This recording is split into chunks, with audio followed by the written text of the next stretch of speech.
The security guard's hand slammed against the glass door with enough force to rattle the metal frame. "Ma'am, I already told you you're not authorized to be here."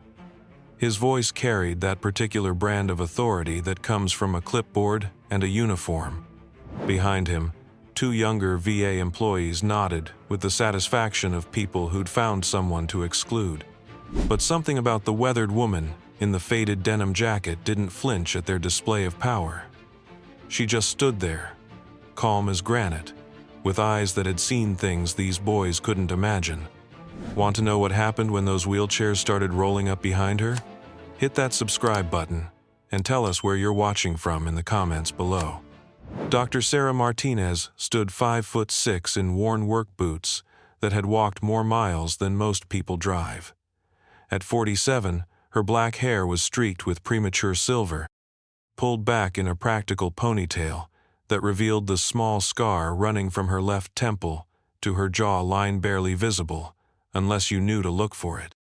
Her hands, rough from years of field work, hung relaxed at her sides, despite the confrontation brewing in front of her. She wore the same thing she always wore to the James A. Haley Veterans Hospital in Tampa. Faded Levi's with careful patches at the knees, a plain gray t-shirt under a denim jacket that had seen better decades, and a canvas messenger bag slung across her shoulder. The Florida heat pressed against the glass entrance like a living thing, carrying with it the scent of hot asphalt and the distant tang of the Gulf. Inside the air-conditioned lobby, the familiar cocktail of hospital smells, disinfectant, floor wax, and something indefinable that all medical facilities seem to share mixed with the nervous energy of families waiting for news. The overhead fluorescents hummed with the persistence of insects, casting their harsh light on polished floors that reflected the comings and goings of staff members who moved with the practiced efficiency of people who'd learned to navigate bureaucracy. Sarah had been coming here every Thursday for 3 months, always through the main entrance, always with her canvas bag, always heading to the same wing. Today, apparently, was different. Today, there were new faces behind the information desk, younger faces that didn't recognize her and didn't care to try. "Look, lady," the security guard continued, his nameplate reading, J. Rodriguez, in neat block letters. "I don't know who you think you are, but visiting hours are for family only, and you're not on anyone's approved list." He was maybe 25, with the kind of sharp, pressed uniform and polished shoes that screamed recent training. His partner, a thin young woman with her hair in a regulation bun, stepped forward with a tablet in her hands. "We ran your name through the system," she said, her voice carrying the officious tone of someone drunk on minor authority. "Sarah Martinez, no family connections to any current patients, no medical appointments scheduled, no business here." Her nameplate read, A. Thompson, and she held her tablet like a shield. Security protocols exist for a reason. Behind them, a third employee emerged from behind the information desk. Kevin Walsh looked like he'd graduated college last week and landed his first administrative job at the VA. His crisp polo shirt and eager expression marked him as someone still trying to prove himself worthy of the clipboard he carried. "Ma'am, if you're looking for volunteer opportunities, there's a whole application process. You can't just walk in here and expect." "I'm not expecting anything," Sarah said quietly, her voice carrying the kind of calm that comes from dealing with actual crises. "I'm here to see my patients." Rodriguez laughed, the sound sharp and dismissive. "Your patients? Lady, you're not even in the system. You think you can just walk into a federal facility and claim to have patients?" He gestured to his colleagues. "Thompson, call upstairs. Let them know we've got another one of those wannabe volunteers trying to talk their way past security." Thompson was already typing on her tablet. "I'm documenting this incident. Unauthorized person attempting to access restricted areas under false pretenses." She looked up at Sarah with the expression of someone who'd caught a shoplifter. "Ma'am, I'm going to have to ask you to leave the premises immediately, or we'll have no choice but to call local law enforcement. Walsh nodded vigorously, pleased to be part of the authority display. The VA takes security very seriously. We can't have random people wandering around claiming to be medical professionals. Patient safety and privacy are our top priorities. Sarah didn't argue. She didn't raise her voice or make demands or threaten to call supervisors. She just stood there, patient as stone, with her hands still relaxed at her sides. Something about her stillness seemed to make the three employees more agitated, as if her calm was somehow more threatening than if she'd started shouting. "Are you even listening to me?" Rodriguez stepped closer, his voice getting louder. "I said you need to leave. Now." That's when Sarah moved, but not in the way they expected. Instead of backing down or getting defensive, she simply reached up and pushed the collar of her gray t-shirt slightly to one side, revealing the edge of something dark against her collarbone. The movement was economical, practiced, like someone adjusting a watch or checking the time. The tattoo that emerged from beneath her collar wasn't decorative. It was a medical caduceus intertwined with military wings, and below it, numbers that made Thompson's eyes widen. 18. Below that, partially visible, were the distinctive crossed arrows of special forces, and beneath those, more numbers that spoke to anyone who knew how to read them. Third group.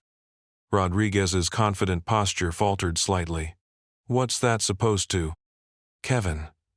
The voice came from behind them, carrying the authority of actual rank and real experience. Colonel Michael Torres emerged from the elevator bank, his silver hair precisely trimmed, his uniform bearing the kind of ribbons that told stories these young employees couldn't begin to understand.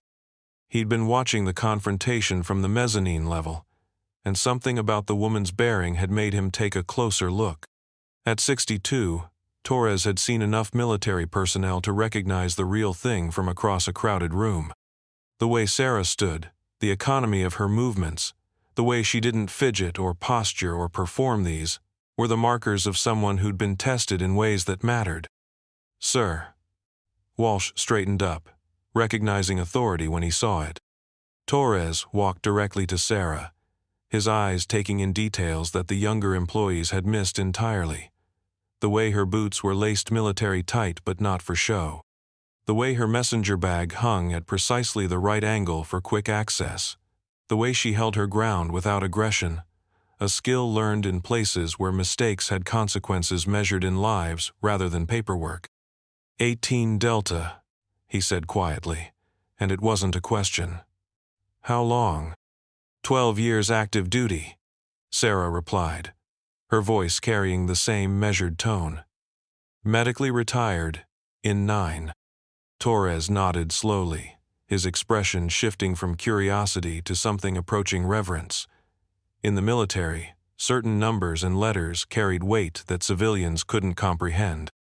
18 wasn't just a designation, it was a badge of honor that belonged to Special Forces medics, the soldiers who parachuted into hostile territory to save lives when conventional medical care was impossible.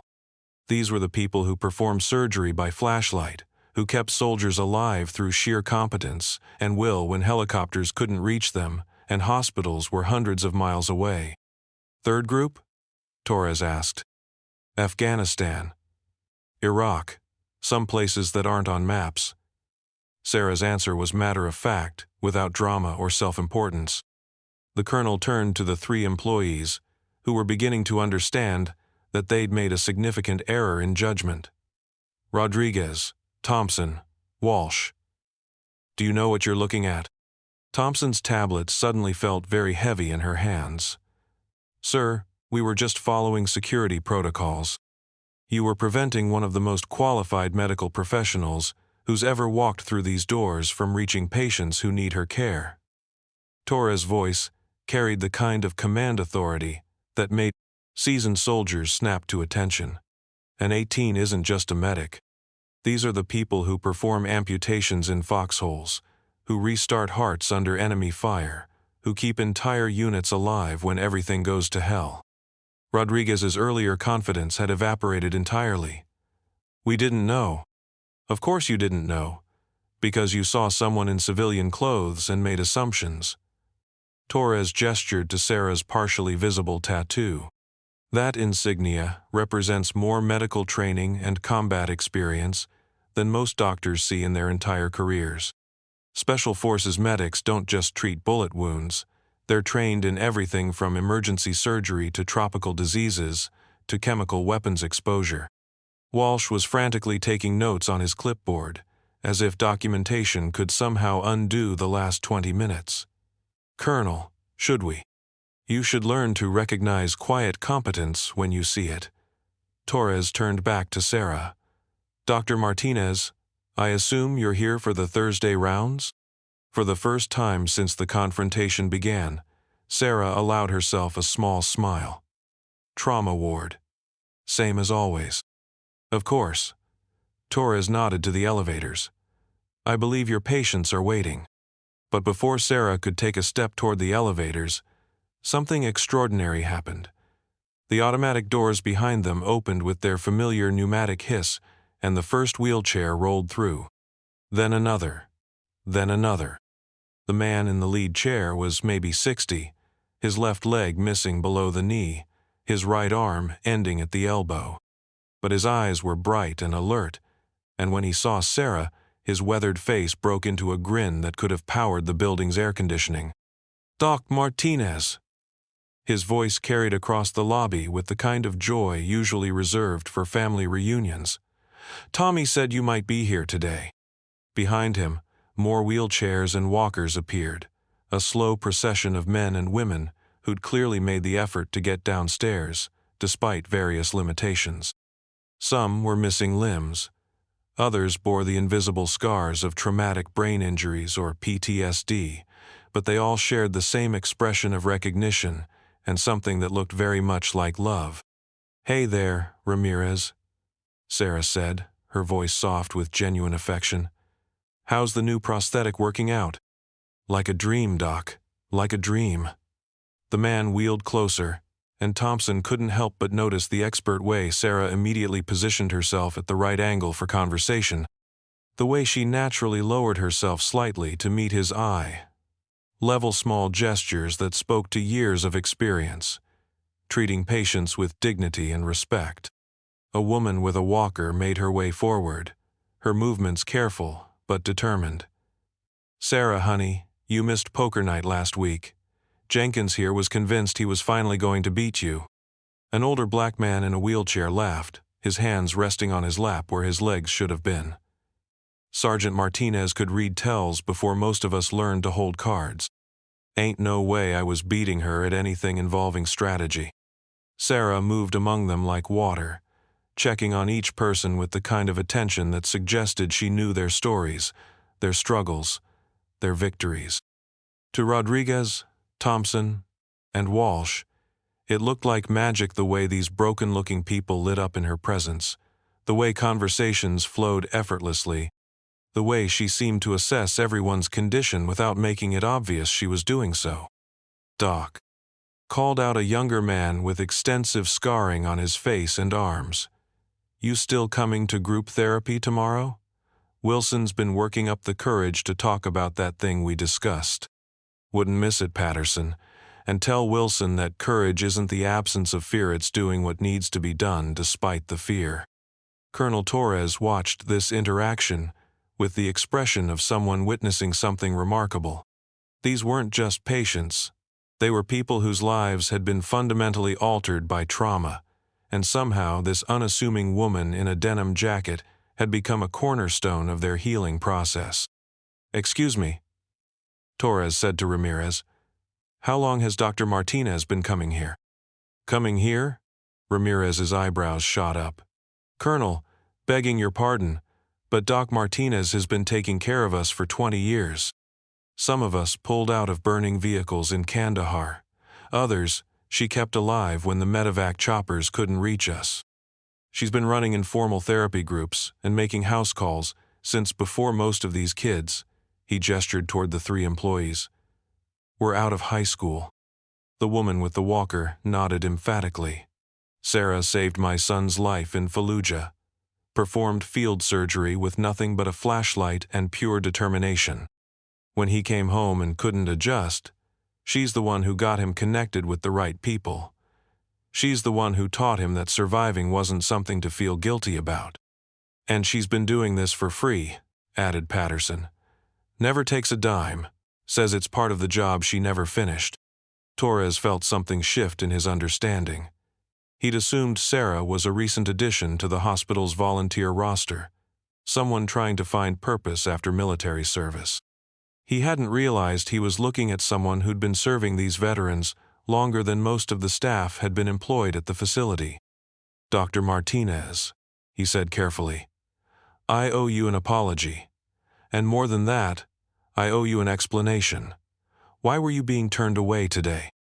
Sarah's expression didn't change, but several of her patients looked angry on her behalf. New computer system, she said simply. New security protocols.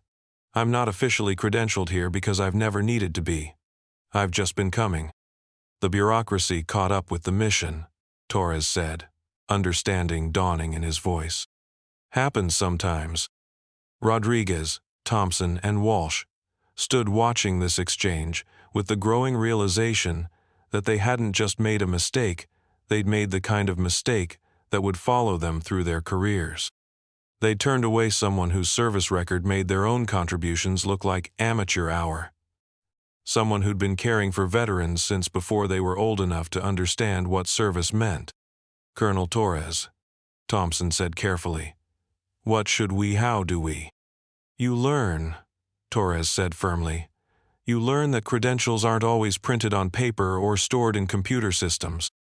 You learn that the most qualified people often don't feel the need to announce their qualifications, and you learn to look past your assumptions. He turned to Sarah. Doctor, I'm going to personally ensure that your access credentials are updated and that this situation never happens again. But more than that, I want to discuss formalizing your role here. What you're doing, this level of care, this kind of connection, it's exactly what our veterans need. Sarah looked around at the faces surrounding her, men and women who'd trusted her with their lives in combat and continued to trust her with their healing at home. Colonel, I appreciate the offer, but I don't need a title or a paycheck.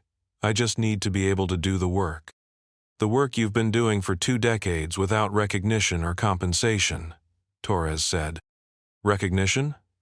Ramirez's voice carried a note of disbelief. Colonel, with all due respect, we've been recognizing Doc Martinez every day for 20 years.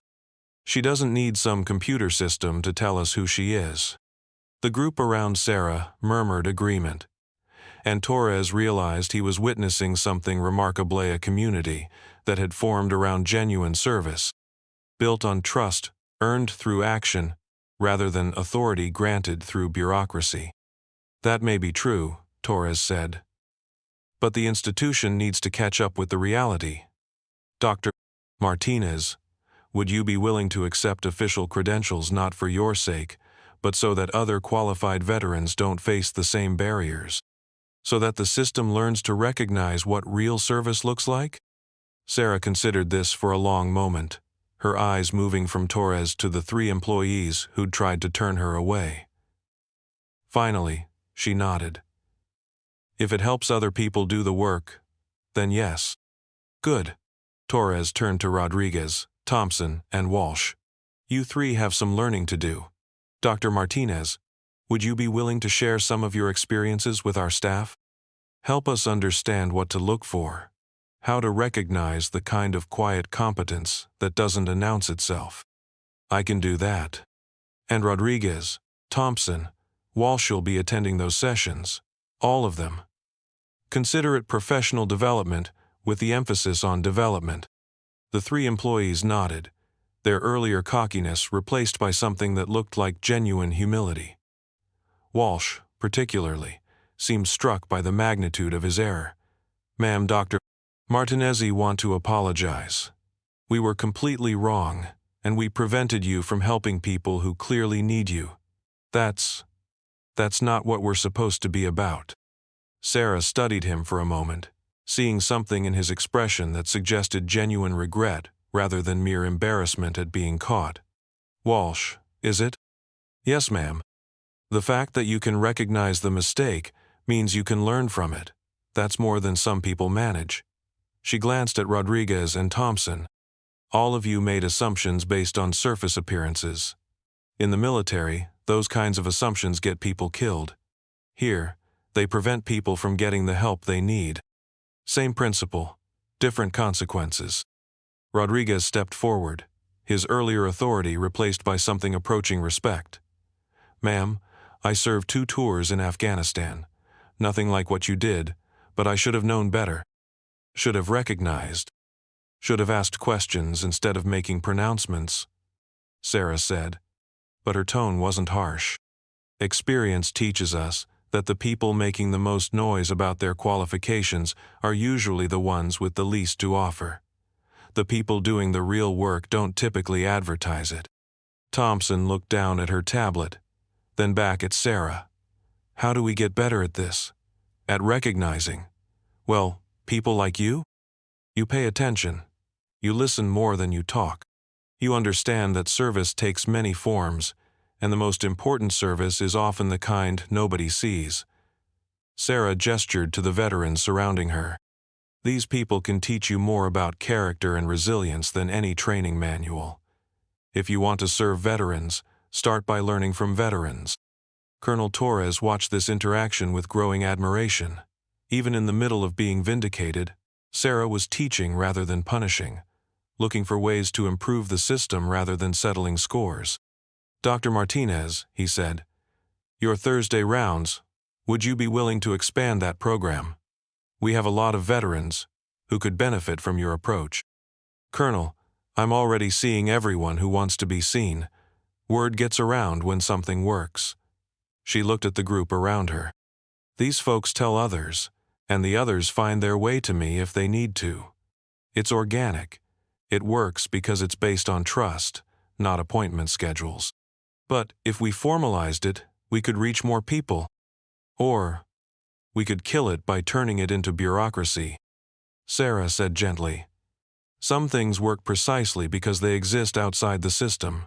The moment you start requiring forms and protocols and official channels, you change the nature of the relationship."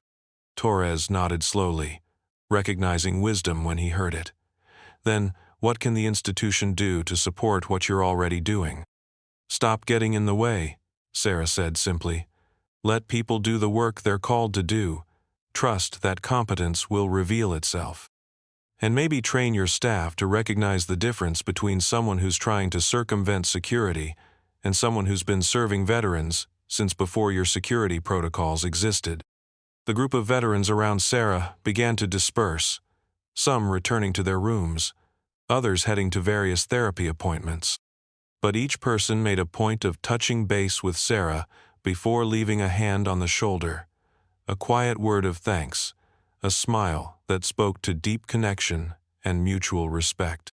"Doc," called Ramirez as he wheeled toward the elevator, "you still planning to come to Martinez's funeral service next week?" "Of course," Sarah replied. "I'll drive Wilson and Henderson if they need a ride." "Martinez?" Torres asked. "Same name as yours?" "No relation," Sarah said. "Carlos Martinez, Vietnam veteran. Lost his fight with cancer last Tuesday. Good man. Deserves a proper send-off." Torres watched her face as she spoke about the deceased veteran, noting the way she held her grief with the same quiet dignity she brought to everything else. Here was someone who'd been attending veterans' funerals for decades, supporting families, carrying on traditions of honor and remembrance without fanfare or recognition.